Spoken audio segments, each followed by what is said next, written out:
On parle de sentiments anti-français. On parle de haine anti-occidentale dans plusieurs médias et dans plusieurs discours politiques en Europe.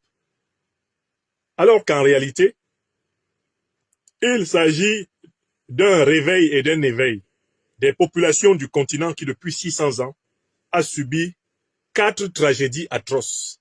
La traite négrière, haute barbarie, organisée par les empires du Moyen-Orient et d'Occident.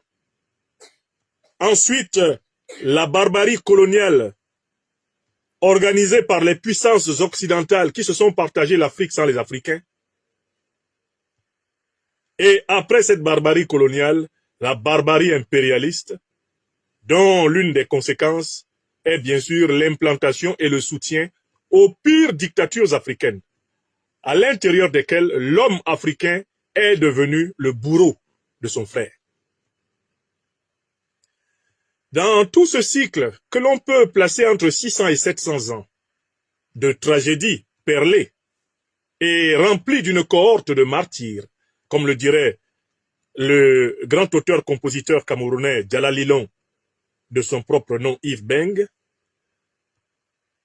on a toujours voulu nier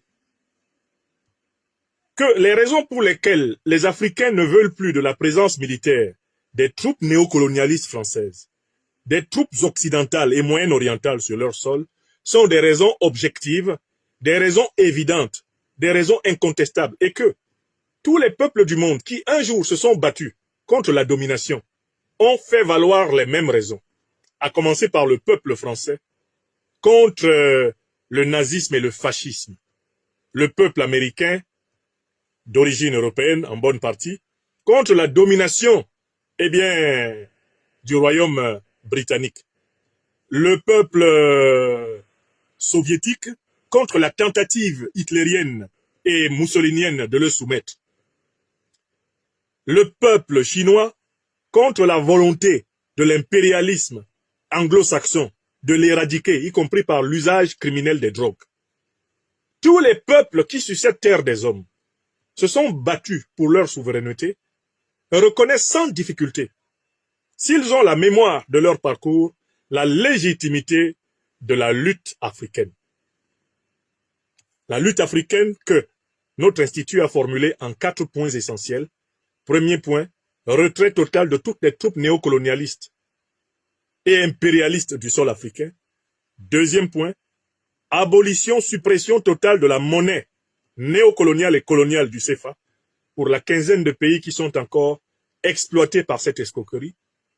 Élément numéro 3, fin de l'ingérence des puissances étrangères dans la désignation des dirigeants africains. Et élément numéro 4, renaissance, résurrection des institutions africaines dans l'histoire longue de la civilisation africaine. Ce quadruple programme de l'Institut de l'Afrique des libertés, il a son équivalent dans toutes les résistances que les êtres humains, rassemblés en peuples et en nations, sur tous les continents, ont menées contre les dominations. On retrouvera systématiquement dans toutes les véritables résistances humaines contre la domination les 4 cadrans que je viens de citer. 1. Le cadran de la défense, de la sécurité, le cadran militaire. 2. Le cadran économique. 3. Le cadran politique. Et 4. Le cadran culturel, spirituel, civilisationnel. Mais malgré l'évidence scientifique de la légitimité de la résistance contre la domination, malgré son évidence morale, les grands médias occidentaux, au service des oligarchies qui sont héritières de la traite négrière, du néocolonialisme, du colonialisme et qui vivent de l'impérialisme à travers le monde, s'acharnent à présenter les Africains qui résistent comme des fous et à se moquer de l'Afrique appauvrie en la présentant comme indigne de considération. J'ai trouvé une merveilleuse illustration de cette démarche de mépris, de condescendance, dans une séquence de la chaîne de télévision LCI TV, que je vais maintenant vous montrer. On voit dans cette séquence exactement ce qui est inacceptable dans l'approche africaine de l'Occident politique aujourd'hui. Je voudrais vous montrer cette séquence. C'est une séquence où on voit le président Poutine en conférence, en vidéoconférence, avec un certain nombre de ses collaborateurs et avec des partenaires internationaux. Puis, il a un coup de fil qui vient. Il interrompt sa vidéoconférence pour aller répondre à ce coup de fil. Et les commentateurs de LCI TV vont commenter l'interruption de la conférence de presse dans laquelle le président Poutine était pour aller écouter, prendre le coup de fil qui a été fait. Et vous allez voir comment il traite l'interlocuteur avéré du coup de fil en question, pour lequel le président Poutine a interrompu sa conférence de presse par considération pour aller l'écouter. Et vous verrez bien la différence qu'il y a entre l'approche que la Russie a de l'Afrique et l'approche que l'Occident et le Moyen-Orient politique ont de l'Afrique. Voilà, on va commencer. Je vous fais écouter ça, je mets le haut-parleur. On s'attendait pas du tout, ça aurait été... Pas du tout. Je vous prie de m'excuser par avance, je dois passer un appel téléphonique international. Je dois m'éloigner de l'écran pendant votre rapport, Svetlana. Mais vous, s'il vous plaît, ne vous arrêtez pas, continuez à travailler. Je vais prendre mon appel et je reviendrai. S'il vous plaît, Svetlana, allez-y. Alors, c'est une image très rare quand même, effectivement. J'en ai pour 5 minutes. Attendez, j'ai juste une question. Qu'est-ce qu'il a dit exactement? J'en ai pour 5 minutes. J'en ai pour 5 minutes. D'après vous, avec qui est-ce qu'il était par téléphone? J'ai la réponse. On montre la photo d'abord. J'ai la Parce que réponse. tous les regards étaient tournés vers cette personne. Et en fait, Donald Trump, et en fait, bah oui, il tout a berné. Il était au téléphone avec qui? avec le président de Guinée-Bissau. Exactement. Voilà. Le pays, un des plus pauvres pays du monde, 32 000 km², le pays africain très honorable, mais en fait, on s'attendait On s'attendait pas du tout, ça aurait été... pas du tout à ça. Peu importe le pays, mais en fait... Non, mais Quel est le nom du président de la Guinée-Bissau? Madame l'ambassadrice, vous représentez, vous qui représentiez la France, quel est le nom du président de la Guinée-Bissau? Je ne sais pas. On va le retrouver d'ici quelques minutes. Est-ce qu'on arrive à faire rosir Sylvie Barman? Non, on a trop d'expérience diplomatique. Mais alors, Gallagher Fed, ne regardez pas sur Wikipédia, s'il vous plaît. Mais d'abord, est-ce que vous pouvez nous dire si Vladimir Poutine joue avec nos nerfs? Non, bien sûr, après vous avez dit que c'est quand même rare cette scène, c'est pas si rare que ça de voir Vladimir Poutine se mettre en scène dans des situations d'urgence, son convoi traverser Moscou. Il n'y avait rien d'anormal, mais c'est vrai que le coup de fil un peu inopiné qui arrive en plein milieu de la réunion. Bien sûr, avec des on l'a déjà vu avec Maria Zakharova, la porte-parole du ministère étrangère, avec Vladimir Poutine, un peu moins. Donc c'est un peu une spécialité quand même. Oui, la mise en scène, oui, mais en fait, un appel téléphonique entre deux chefs d'État, ça se passe pas du tout comme ça. C'est-à-dire tout ça est organisé à l'avance avec les services, le système crypté. On se rappelle les très longs téléphones qui ont d'ailleurs été filmés, ce qui avait beaucoup irrité le Kremlin. Bon, je m'arrête là. Je voulais juste vous montrer cette séquence pour commencer. Vous observez que les journalistes et même des diplomates, il y a des anciens ambassadeurs français, il y a une ancienne ambassadrice française qui est assise là, il y a l'espion russe de service de l'OTAN qui est là, comment il s'appelle, Girnov. Tout ce monde-là est là.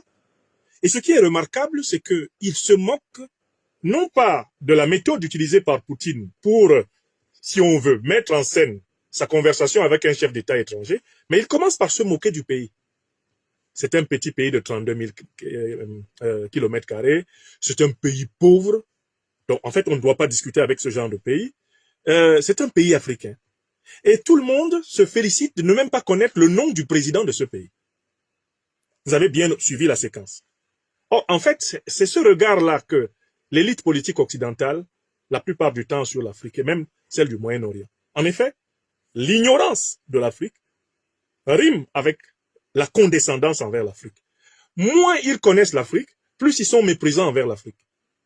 Et c'est vrai aux États-Unis, c'est vrai en Europe, c'est vrai au Moyen-Orient. Ceux qui ne connaissent pas l'Afrique sont les plus méprisants et les plus haineux, les plus condescendants, les plus cyniques envers les Africains. Où on voit très bien comment l'ignorance est nourrie par la bêtise.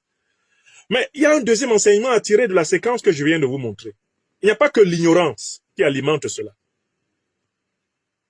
Ce qu'on voit là, c'est que c'est alimenté également par le manque de respect de soi-même de plusieurs dirigeants africains.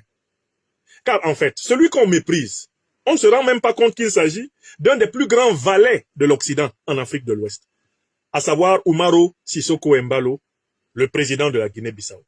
C'est quelqu'un qui a exécuté le doigt sur la couture, aveuglément, tous les ordres du néocolonialisme français et de l'impérialisme occidental quand il était aux responsabilités dans la CEDEAO en Afrique de l'Ouest. Ils ne se rendent même pas compte que ce faisant, ils sont en train de se moquer d'un de leurs serviteurs. Et c'est ça le deuxième défaut de l'élite politique occidentale, l'ingratitude envers ses propres valets. Il est important que vous rendiez compte que Umaro Sissoko Embalo, le général qui est à la tête de la Guinée-Bissau, est un pion de l'Occident. Mais l'élite politique occidentale, représentée ici par des ambassadeurs, n'a rien à foutre de lui. On peut le tourner en dérision à la télévision. On peut ne même pas chercher à savoir quelle est la nature de ses relations avec l'Europe, quelle est la nature de ses relations avec la France. On peut se moquer de lui comme on traiterait un chiffon, un Kleenex usagé dans lequel on s'est mouché, et tout le monde rigole. Ça, c'est le deuxième élément extrêmement important. L'ingratitude de l'élite politique occidentale envers ses valets à travers le monde. Ça vous rappelle comment ils ont traité Mobutu à la fin de sa vie. Cela vous rappelle comment ils ont traité, comment ils ont traité Saddam Hussein à la fin de sa vie. Cela vous rappelle comment ils ont traité Oussama Ben Laden, qui était leur agent, à la fin de sa vie. Cela vous rappelle comment ils ont traité Kadhafi, qui s'était rapproché d'eux et qui leur a donné des dizaines de millions de dollars à la fin de sa vie. Cela vous rappelle comment ils ont trahi systématiquement tout ce qui les ont servi. Et ça, c'est le deuxième élément, l'ingratitude. Une ingratitude crasse. N'est-ce pas? Ok. On avance. Il y a un troisième élément qu'il faut tirer de la séquence que je vous ai montrée. Qu'est-ce que c'est que cette séquence montre? Eh bien, c'est le pouvoir énorme qu'a pris ce qu'on peut appeler le crétinisme de télévision. On a pensé à l'avènement des médias de masse, que ceux-ci pouvaient participer de manière exemplaire à l'éducation. Mais là, on a l'exemple d'une chaîne de télévision qui travaille à l'abrutissement des masses. C'est-à-dire que quelqu'un qui regarde ce programme et qui ne possède pas un minimum de connaissance de l'Afrique en sort encore plus méchant, plus méprisant, plus rigolard et plus con envers l'Afrique qu'il n'y était entré. Là, on voit ce qu'on appelle donc non pas un média d'information, c'est un média de désinformation. On voit non pas un média d'éveil, un média de conscientisation, mais un média d'abrutissement. Et là, avec LCI TV, on peut donc dire qu'on a un exemple de ce qu'on appelle un anti-média. Parce qu'en fait, le mot média vient du mot latin medium, qui veut dire ce qui est placé entre deux choses, ce qui est intermédiaire. Par définition, le médium est un passage. Le médium est un intermédiaire qui facilite le passage d'un milieu vers un autre, d'un côté vers un autre. Le médium est un facilitateur. Le médium est, d'une certaine façon, quelque chose qui permet l'accès à l'autre rive de la réalité. Alors que là, on a affaire à un anti-média, un anti-médium. C'est-à-dire qu'ils sont là pour semer l'opacité. Ils sont là pour aveugler les gens. Ils sont là pour aveugler les gens. Et nous, Africains à travers le monde, et tous ceux qui regardent les chaînes de télévision, devons avoir toujours la vigilance de savoir quand nous ouvrons une chaîne de télévision et quand nous la regardons en général, s'il s'agit d'un média ou d'un anti-média, d'un médium ou d'un anti-médium. C'est-à-dire, s'il s'agit d'un médiateur vers la réalité ou s'il s'agit, en fait, d'un empêcheur de voir le monde tel qu'il est, s'il s'agit d'un voile. Là, vous voyez très bien que LCI TV, c'est un voile jeté sur la réalité du monde afin d'encourager les perspectives racistes, colonialistes, néocolonialistes et impérialistes qui lui permettent de faire son chiffre d'affaires et de bénéficier des subventions de ses maîtres. Je conclus ce point en disant, voilà les raisons qui aggravent le sort politique de l'Occident en Afrique. Parce que ce mépris-là, et c'est le quatrième point essentiel, c'est un mépris en mondovision. C'est un mépris qui voyage à la vitesse de la lumière, puisque nous sommes là, dans la révolution numérique, à la vitesse des électrons. Les informations vont aussi vite que les électrons. Les électrons, qui sont donc les particules fondamentales de la lumière, selon la théorie corpusculaire Parce qu'il y a plusieurs théories, la théorie corpusculaire de la lumière et la théorie ondulatoire. Mais quelle que soit la théorie, nous sommes à une époque où l'information va très vite. Et ce que ces gens ne mesurent pas, c'est qu'à peine ils ont fait preuve de mépris comme cela, déjà sont informés des millions, des dizaines de millions, des centaines de millions, voire des milliards d'Africains à travers le monde. À l'ère de la révolution numérique, à l'ère de la télévision mondovision, à l'ère de l'interconnexion, le mépris se signale très vite à l'autre bout du monde. Quand vous vous attaquez aux innocents, quand vous déversez votre condescendance et votre mépris sur les gens, ça vous coûte plus cher au 21e siècle que ça ne l'était au 20e ou au 19e, au 18e, parce que avant c'était les siècles de l'imprimerie. Et plus tard, c'était les siècles de la radio. Maintenant, on est dans la radio-télévision, c'est-à-dire que les gens vous voient directement. Par conséquent, l'effet de ce type de séquence de télévision sur l'opinion internationale a été décuplé précisément par la révolution numérique et audiovisuelle. Et ces étourdis-là, qui s'asseyent à LCI TV pour dire des bêtises sur l'Afrique, ne se rendent pas compte qu'ils creusent davantage le fossé politique entre l'Occident et l'Afrique, et qu'ils scient la branche sur laquelle l'Occident s'est assis depuis plusieurs siècles. Ils scient encore plus violemment la branche sur laquelle la France s'est assise depuis plusieurs siècles. Et s'il y a quelqu'un qui en doute, je donne la parole à quelqu'un pour le rappeler. D'où vient l'argent que nous avons en France, y compris à LCI TV? Allez-y, monsieur Chirac, dites-leur d'où ça vient. Qu'est-ce qu'on oublie souvent? On oublie seulement une chose. Oui. C'est qu'une grande partie de l'argent qui est dans notre porte-monnaie vient précisément de l'exploitation depuis des siècles de l'Afrique. Pas uniquement, mais beaucoup viennent de l'exploitation de l'Afrique. Alors, il faut avoir un petit peu de bon sens. LCI TV, écoutez. De bon sens, de justice, pour rendre aux Africains, je dirais, ce qu'on leur a pris, d'autant que c'est nécessaire si on veut éviter les pires convulsions ou difficultés avec les conséquences politiques que ça comporte dans le prochain avenir. Voilà, merci monsieur Chirac. Donc, en fait, c'est avec des séquences de télévision comme celle que je viens de vous montrer qu'on provoque les pires convulsions et qu'on aggrave les convulsions de la relation afro-occidentale sur le terrain politique, économique, etc. D'accord? Parce que même si les Africains savent très bien qu'Embalo, Umaro Sissoko, est en réalité un pantin, les Africains qui sont très critiques comme moi envers la dictature, le régime, incompétent d'Embalo, n'oublient pas que la Guinée-Bissau, c'est chez nous. Nous sommes tous Bissau-Guinéens. Et la Guinée-Bissau n'est pas un pays pauvre, c'est un pays appauvri par l'impéritie de ses propres élites et par les œuvres néfastes des colons portugais. D'accord? C'est un pays appauvri. Il n'y a pas un seul pays africain qui soit pauvre.